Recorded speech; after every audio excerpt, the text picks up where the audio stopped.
بتائیں کہ خوشاب میں سبزیوں کی قیمتیں آسمان سے باتیں کرنے لگی، دکاندار بھی منمانے ریٹ میں اشیاء فروخت کرنے لگے، کوئی پوچھنے والا نہیں۔ اس سے مزید تفصیلات جان لیتے ہیں نمائندہ 7 نیوز سرمد حسین سے۔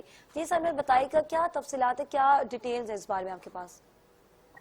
جی بالکل، شہریوں کا یہی کہنا ہے کہ مارکیٹ میں اکثر دکاندار سرکاری ریٹ سے زائد پر سبزیاں فروخت کر رہے ہیں اور سبزیاں عام آدمی کی پہنچ سے باہر ہو گئی ہیں، جبکہ دکانداروں کا کہنا ہے کہ سبزیاں ہمیں منڈی سے ہی مہنگی ملتی ہیں، جس پر ہم سبزیاں مہنگی بیچنے پر مجبور ہیں۔ اس وقت میرے ساتھ ایک دکاندار موجود ہیں، مزید ان سے جان لیتے ہیں۔ آپ چیک کریں نا، روز ہفتہ 16 تاریخ ہے آج، ٹھیک ہے۔ آج کی ریٹ دیکھیں 130 روپے کلو منڈی کے بیچ میں نئے آلو سیل ہوئے، ٹھیک ہے۔ اور حکومت پنجاب نے 85 روپے کلو کا ریٹ ہمیں دیا ہے آلو کا، 200 روپے کلو بھنڈی منڈی میں سیل ہوئی ہے اور 140 کا ریٹ دیا ہے۔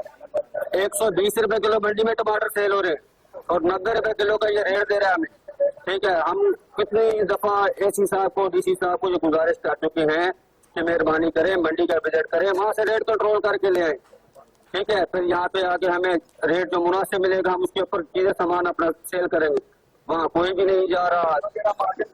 ہمیں بالکل انہوں نے جو سا نا وہ ٹرک کی بتی کے پیچھے عوام کو بھی لگایا ہے اور ہمیں بھی لگایا ہے، بالکل ہمارا کوئی خیال نہیں کر رہے، ٹھیک ہے۔ صرف عوام کو انہوں نے ہمارے پیچھے لگایا ہے، یہ ظلم کر رہے ہیں، یہ ظلم کر رہے ہیں، یہ ظلم کر رہے ہیں، ہم کہاں جائیں؟ ہم صبح سے لے کے شام تک یہاں پہ کھجل ہوتے ہیں، کس لیے؟ یہ بالکل دکاندار کا کہنا ہے کہ جب ہمیں منڈی سے ہی سبزیاں مہنگی ملتی ہیں اور نئی انتظامیہ منڈی وزٹ نہیں کرتی، جس سے منڈی کے ریٹ بہت زائد ہو جاتے ہیں، اس وجہ سے ہمیں سبزیوں کے ریٹ مہنگے دیے جاتے ہیں، جس وجہ سے ہم اس سے کافی پریشان ہیں۔ جی